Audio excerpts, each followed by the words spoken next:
नमस्कार दोस्तों, मैं संगीता अपने यूट्यूब चैनल पर एक लाचारी गीत गाने जा रही हूँ। अच्छा लगेगा तो लाइक सब्सक्राइब शेयर कीजिएगा। कमेंट बॉक्स में बताइएगा गीत आप लोग को कैसा लगा। तो मैं सुनाती हूँ, आप लोग सुनिए।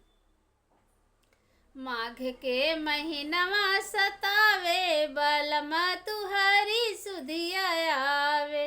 माघ के महीनवा सतावे बलमा तुहरी सुधिया आवे। तुहरी सुधिया आवे, तुहरी सुधिया आवे, सजन तुहरी सुधिया आवे।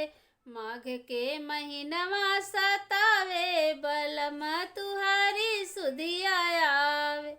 जेवना बनावे गली ओहू सुधिया आवे।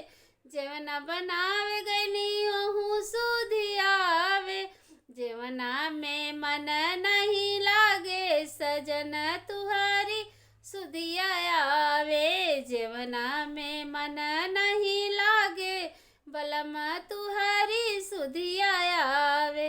माघ के महीनवा सतावे बलम तुहरी सुधिया आवे। माघ के महीनवा सतावे बलम तुहरी सुधिया आवे।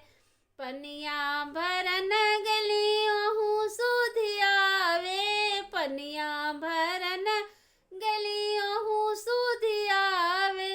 पनिया भरत मन नहीं लागे सजन तुहरी सुधिया आवे।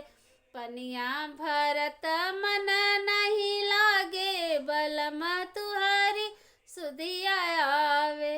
माघ के महीनवा सतावे बलम तुहरी सुधिया आवे। तुहरी सुधिया आवे, तुहरी सुधिया आवे, तुहरी सुधिया आवे।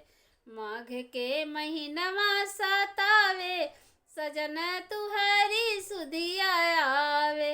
माघ के महीनवा सतावे बलम तुहरी सुधिया आवे।